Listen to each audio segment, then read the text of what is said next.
तो बहुत बहुत स्वागत है आप सबका इस एक बार फिर से बेहद खास वीडियो में, जो कि इंडियन नेवी के जितने भी हमारे एस्पिरेंट हैं देश का, उनका सबसे बड़ा प्रश्न कि सर नेवी एसआर और एमआर को लेके कई सारे प्रश्न हैं। बिल्कुल 7 तारीख से लेकर 9 तारीख तक आपका लगातार एग्जाम चला और एग्जाम के बाद हमेशा की तरह आपका सबसे अहम प्रश्न कि सर रिजल्ट कब आएगा।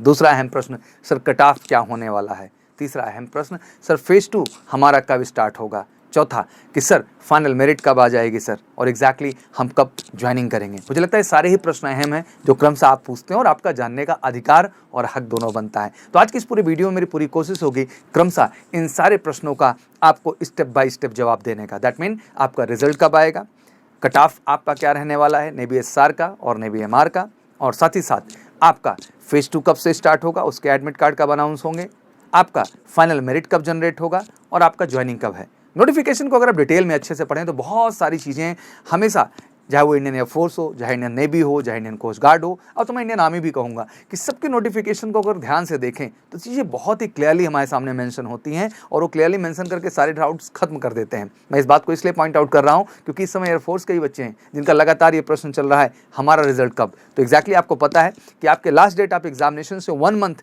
एग्जैक्टली नोटिफिकेशन में मेंशन होता है कि तब तक का समय इंडियन एयरफोर्स, इंडियन नेवी या इंडियन कोस्ट गार्ड और आगे इंडियन आर्मी भी लेगी कि जिसके ड्यूरेशन में आपके रिजल्ट को पब्लिश करें। जैसा आपको पता है कि एयरफोर्स का भी एग्जाम सीडैक कंडक्ट करती है, इंडियन कोस्ट गार्ड का भी सीडैक ही कंडक्ट करती है और अब इंडियन नेवी का भी सीडैक ने ही एग्जाम को कंडक्ट किया है। तो लाजमी सी बात है कि सबके लिए पॉलिसी मेकिंग एक ही होगी, उनमें कोई विशेष अंतर देखने को नहीं मिलेगा बच्चा। अब आ जाते हैं रिजल्ट्स की क्लैरिटी को लेके। 9 फैब को आपका बिल्कुल रिजल्ट क्लियर हो गया है। इन सब दौरान कई चीज़ों पे ध्यान देने की भी हमें ज़रूरत है। जैसे टेक्निकली हम रिजल्ट का प्रिजम्पशंस करते हैं तो बिल्कुल मैं आपको ठोंक के बोलता हूँ फरवरी से लेकर के 28 फरवरी के बीच में कभी भी आपका रिजल्ट जनरेट किया जा सकता है। इसका बहुत अहम कारण भी है बच्चा, क्योंकि रिजल्ट देने के बाद ऑब्वियसली आपके एडमिट कार्ड इशू होंगे और एडमिट कार्ड के तुरंत बाद ही आपका फेज 2 नहीं शुरू होता है। मिनिमम वहाँ 10 डेज का टाइम उन्हें देना पड़ता है। तो एग्जैक्टली आप माने कि आपका जो है 10 डेज का टाइम मिनिमम आपको चाहिए होगा जो फेज 2 की प्रक्रिया शुरू होगी। फेज 2 की प्रक्रिया में भी एक समय लगता है। उसके बाद आपको पता है कि फाइनली उनको मेरिट लिस्ट भी जनरेट करनी है और आपको जैसा कि पता है कि अप्रैल के 3rd वीक में, दैट मीन 20, 21, 22 अप्रैल में आपकी ज्वाइनिंग हो जाती है आईएनएस चिल्का के अंतर्गत, जहां आप फाइनल मेडिकल प्रक्रिया से गुजरते हैं। तो इस पूरे डेट चार्ट को ध्यान से समझने की कोशिश करें तो मैं क्लियरली और कॉन्फिडेंटली ये बात कहता हूं कि 25 फैब से लेकर 28 फैब के बीच आपका रिजल्ट अनाउंस हो जाएगा। 10 मार्च के बाद आपका शेड्यूल आ जाएगा आपके फेज 2 का, जो क्रमशः आप अलग अलग डेट पे पहुंचेंगे और अपने फेज 2 को करेंगे। फेज 2 में कुछ चीजें मैं बहुत ही स्पष्ट तरीके से क्लियर कर देता हूं, कटऑफ पे भी आता हूं। मैं ये क्लियर कर देना चाहता हूं वहां भी आप एक रिटन एग्जामिनेशन से गुजरेंगे जहां ऑलमोस्ट आपके सामने फिर से 50 क्वेश्चंस का एक टारगेट होगा, जिसमें आपसे जीके, रीजनिंग और इंग्लिश के क्वेश्चंस पूछे जाएंगे। मैं आपको पहले ही क्लियरली मेंशन कर दे रहा हूं, दैट मीन एक आईक्यू टाइप का टेस्ट कंडक्ट किया जा रहा है। जैसे आपको पता होगा कि इंडियन एयरफोर्स ने भी जब पहली बार ऑनलाइन पैटर्न पे अपने एग्जाम सिस्टम को कंडक्ट किया तो उन्होंने एक टेस्ट इंट्रोड्यूस किया था जिसको आप डीएफटी के नाम से जानते थे बच्चा, डायनेमिक फैक्टर टेस्ट। उसके अंतर्गत आप जानते ही हैं उन्होंने इंग्लिश के क्वेश्चन रखे थे, बट नेवी यहाँ हर तरह के क्वेश्चंस रखेगी। एक तरीके से वो भी वही टेस्ट है। हाँ, पहली बार ऑनलाइन प्रोसीजर है, इस वजह से इंडियन नेवी इस चीज को कर रही है। फर्दर मैं आपको आश्वस्त करता हूं कि ये प्रक्रिया नहीं इंट्रोड्यूस की जाएगी। दैट मीन आपका कोई भी फेज 2 में रिटन एग्जामिनेशन नहीं होगा। बट इस बार आपको बेटा कॉन्फिडेंटली उस एग्जाम में जाना और आपने जितनी तैयारी की अच्छा, इसलिए बहुत ज्यादा निराशा हाथ नहीं आना है। पॉजिटिवली आपको अहेड करना है और जाकर के फेज 2 में भी कमाल करना है। फेज 2 में भी कई बातें ध्यान देनी है क्योंकि बॉयज एंड गर्ल्स दोनों ही जा रहे हैं। तो आपको पता होना चाहिए कि इंडियन नेवी के अंतर्गत टाइम रिड्यूस कर दिया गया। पहले जो 7 मिनट का समय मिलता था अब वो 6 मिनट 30 सेकंड का समय आपको बच्चा मिल रहा है। 720 स्क्वाट्स एंड आपके 12 पुशअप्स तो हैं ही हैं। वहीं गर्ल्स कैंडिडेट्स की बात कर लें तो ऑब्वियसली आपका टाइम दस्तूर जो है 8 मिनट्स जारी रखा गया है और जो आपको बेंट नी सिटअप्स करते हैं उनकी संख्या केवल 10 होती है। बाकी स्क्वाट्स की संख्या आपकी जो है वो 15 हो जाती है 20 के बजाय। पुशअप्स आपको बेटा नहीं करने होते। तो ये फिजिकल है, उसके लिए अभी से लग करके मेहनत करना जरूरी है। बट अब प्रश्न आता है कि सर हम किस तरह से लग के मेहनत करें फेज 2 के लिए, क्योंकि हमें तो सर कट ऑफ की क्लैरिटी जाना है। अब दोनों ही बच्चे, चाहे नेवी एसआर की बात कर लो या नेवी एमआर की, दोनों ही बच्चों का कट ऑफ का एनालिसिस हमेशा बहुत अहम होता है और मुझे लगता है कि बहुत ही ये सेंसिटिव मैटर भी होता है, क्योंकि बहुत सारे बच्चे एग्जाम दे के बैठे होते हैं तो एक भावनात्मक अटैचमेंट भी होता है कि सर इसको जो भी बात कही जाए वो बड़ी ऑथेंटिक एंड क्लियर हो। तो चलिए शुरू करते हैं एक ऑथेंटिकेशन के लिए। सबसे पहली बात, जब मैंने पूरे एग्जाम का एनालिसिस किया और बच्चों से लगातार इस बीच जो इंटरेक्शन हुआ, नेवी के पेपर ने हर बच्चे को हिलाया है। दैट मीन नेवी का पेपर एग्जैक्टली टफ आया है। हाँ, जहां जीके मैं कह सकता हूं कि बिल्कुल थोड़ा सा आसान देखने को मिला है, बट मैथ और फिजिक्स ने बच्चे को बाकायदे ये रियलाइज करा दिया कि हाँ नेवी इस बार ऑनलाइन एग्जाम कंडक्ट कर रही है और लगातार ये 7, 8, 9 तीनों ही दिन के फीडबैक रहे।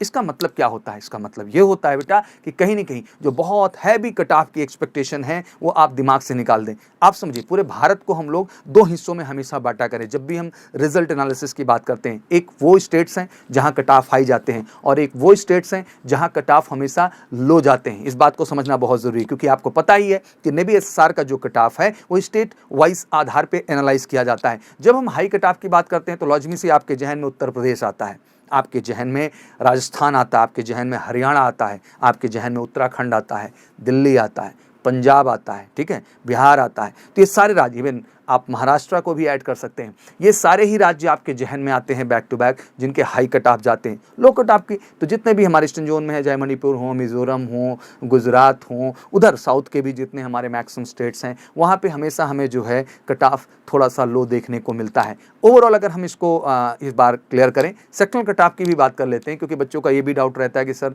किसी चीज़ में कम हुआ कि, तो सेक्शनल कट ऑफ बहुत बड़ी चिंता कभी भी नेवी एसएसआर या एमआर के लिए नहीं रही है, क्योंकि बहुत काफ़ी लो होता है। दैट मीन 4 मार्क्स का हमेशा सा क्राइटेरिया रहा। अगर ये बहुत इंक्रीज भी गया बेटा तो 6 मार्क्स का क्राइटेरिया हो जाएगा। तो मुझे लगता है कि सेक्शनल कट ऑफ तो यार 25 क्वेश्चन हैं, इतना तो हर बच्चा कर ही लेता होगा, इसमें कहीं से कहीं तक कोई क्वेश्चन मार्क नहीं है। मुझे पता है कि आप 6 नंबर तो एटलीस्ट इंक्रीज कर ही लिए होंगे, तो सेक्शनल कट ऑफ को लेकर बहुत ज़्यादा डरने की जरूरत नहीं है। अब आ जाते हैं मेन पे कि आखिर हाई जो स्टेट्स वोल्टेज हैं जिनके ज़्यादा कट ऑफ जाते हैं। इस बार मैं बिल्कुल आश्वस्त हूँ कि जिन बच्चों ने मेरे 40 प्लस किया हुआ है वो बिल्कुल कॉन्फिडेंट हो जाएं। वो सारे ही राज्य की बात कर रहा हूँ, चाहे वो राजस्थान देखने को मिलेगा, चाहे दिल्ली, चाहे हरियाणा, चाहे पंजाब, चाहे आपका जो है बिहार हो जाएगा, चाहे इधर आपका महाराष्ट्र हो जाएगा, दिल्ली हो जाएगा, जितने भी हैं ये बिल्कुल 40 प्लस वाले इस बार कॉन्फिडेंट हो जाएं पूरी तरह से। बहुत सारे बच्चे हमसे कह रहे थे सर कि बिल्कुल सही किया हो आपने, अगर आपने 40 या 40 प्लस, दैट मीन 41, 42, 43, 45, 45 जो भी क्वेश्चन आपने सही कर रखे इन नंबर अमाउंट्स में, आप बिल्कुल आश्वस्त रहें। इन सारे स्टेट के बच्चों को कह देना चाहता हूँ बेटा, और कमर कस के आप लग जाइए अपनी फेज 2 की प्रिपरेशन में, जहां एक बेसिक रिटन एग्जामिनेशन से आपको गुजरना है और साथ ही साथ आपको फेज 2 से भी गुजरना है, जहां फिजिकल टेस्ट आपके कंडक्ट किए जाएंगे और कुछ बेसिक मेडिकल्स आपके डन होंगे। देन फाइनली आपके रिपोर्टिंग होगी, जहां आपका फाइनल मेडिकल आईएनएस चिल्का के अंतर्गत डन किया जाएगा। एमआर की बात कर लेते हैं। एमआर में भी वही क्राइटेरिया बनता है बेटा, 2 सेक्शन में बांट लेते हैं, जहां ऑब्वियसली हाई मार्क्स वाले जो स्टेट हैं आप जान रहे हैं, फिर से वही यूपी का नाम आएगा, बिहार का आएगा, एमपी का आएगा, एमपी का आएगा, फिर साथ ही राजस्थान हो जाएगा, हरियाणा हो जाएगा, दिल्ली हो जाएगा। तो इनके भी कट ऑफ की अगर हम बात कर लें इस बार, तो अगर आपने 30 प्लस किया हुआ है तो बिल्कुल कॉन्फिडेंट रहिए, इस बार टेंशन लेने की बिल्कुल ज़रूरत नहीं है बेटा। आप बिल्कुल कमर कस लें अपने फेज 2 के लिए। और जो बिलो मार्क्स के जो कट ऑफ के हमारे स्टेट्स आते हैं उनमें अगर बच्चों ने, मैं ऑनेस्टली कहना चाहता हूं कि 27 से लेकर 30 के बीच किया हुआ है बेटा, तो आप भी कॉन्फिडेंट हो जाइए। इवन बहुत सारे तो 25 के भी आंकड़े पे भी फाइनल हो जाएंगे। कई सारे स्टेट हैं जिनको आप जानते भी हैं टेक्निकली। तो मुझे लगता है कि कट ऑफ अगर एनालिसिस आप हमसे पूछ रहे हैं तो यही एग्जैक्टली है। अब आप खुद देख सकते हैं बेटा कि आपका कितना स्कोर है, और कमेंट बॉक्स में तेजी के साथ आके मेंशन भी कर सकते हैं कि आपने क्या स्कोर किया है और क्या मेंशन किया है। जो मेरा एग्जैक्ट एनालिसिस है रिजल्ट्स को, डेट को लेकर के और कट ऑफ को लेकर, अभी तक यही है। बट ऑब्वियसली ऑफिशियल अपडेट एक अपडेट होती है बेटा, वो आने के बाद बहुत सारी चीज़ें क्लियर होंगी। बट इतना मैं कॉन्फिडेंट हूँ, कितना आपने किया हुआ है, तो कहीं से कहीं तक कोई दिक्कत नहीं है। अब आ जाते हैं सबसे अहम प्रश्न पे कि सर अगला फॉर्म कब आएगा। तो गेट रेडी बड़ी, मार्च का मंथ फिर से एक बार महत्वपूर्ण मंथ आपके लिए है, और हमारी पूरी एक्सपेक्टेशन है कि सेकंड वीक के बाद कुछ बेहतर अनाउंसमेंट आपके सामने आ जाएगी। और अनाउंसमेंट होगी इंडियन नेवी के नए फॉर्म को लेकर के, और इस बार वैकेंसी भी ज़बरदस्त होगी आपके सामने। फिर से एक बार आंकड़ा जो हमारा 3000 के आसपास, 2800 के आसपास का है, वो आंकड़ा देखने को मिलेगा बॉयज़ एंड गर्ल्स का ज़बरदस्त तरीके से। तो बच्चा एक कमर कसने का टाइम है, और जैसा आपने स्कोर किया है फेज 2 भी कर सकते हैं। मेजर कलसी क्लासेस की तरफ से मैं यही कहना चाहता हूँ बेटा कि हम लगातार आपके साथ मेहनत कर रहे हैं पूरी ईमानदारी और सच्चाई के साथ। हमने एक स्पेशल चैनल भी बनाया आपके लिए, MKC air force navy ICG classes. बिल्कुल मेजर कलसी क्लासेस के मेन चैनल पे आप हैं। आप बिल्कुल चैनल सेक्शन में जाके उस चैनल को सब्सक्राइब करिए, बेल आइकॉन दबाइए। डेली सुबह 7 से 11 ज़बरदस्त एक्सपर्ट आपके साथ होंगे, मैथ के लिए, फिजिक्स के लिए, इंग्लिश के लिए और आपके जीके पार्ट के लिए। और बिल्कुल आग लगा देते हैं वो हर तरह से। बेहतरीन हमारा एमकेसी लर्निंग ऐप नहीं डाउनलोड किया बेटा, जाके डाउनलोड करो। देश का इकलौता डिफेंस ओरिएंटेड ऐप बना हुआ है, और एमकेसी लर्निंग ऐप ही है। गूगल प्ले स्टोर पे एमकेसी लर्निंग ऐप डालिए, डाउनलोड करिए, उसके साथ जुड़िए। जितना अच्छा यूट्यूब और ऐप का कॉम्बिनेशन आपने बना लिया बेटा, तो ये डेडली कॉम्बिनेशन है ऑनलाइन प्रिपरेशन के लिए। बट जो बच्चे ऑफलाइन के लिए इंटरेस्टेड हैं, आप सबका सहृदय स्वागत है, क्योंकि मेजर कल सी क्लासेस आपको रिटन से लेकर के फिजिकल से लेकर मेडिकल तक तीनों स्टेज पे बेहतरीन तैयार करेगा। और मैं कह देना चाहता हूं कि ऑफलाइन वर्जन में इस देश में नेवी की स्पेशल प्रिपरेशन कहीं भारत में है तो केवल मेजर कल सी क्लासेस में है। तो बिल्कुल बेहतरीन रिटन के लिए one of the best teacher team आपके साथ, बेहतरीन आपके लिए लैब बेटा, जहां आपको प्रॉपर नेवी के ही फॉर्मेट पे हम टेस्ट कराते हैं और 60 मिनट में हम चेक करते हैं कि आप कितने क्वेश्चन अटेम्प्ट कर सकते हैं। दैट मीन आपकी स्पीड, प्रैक्टिस, अगर लैब में नहीं प्रैक्टिस करेंगे तो कभी समझ में नहीं आएगा आपको।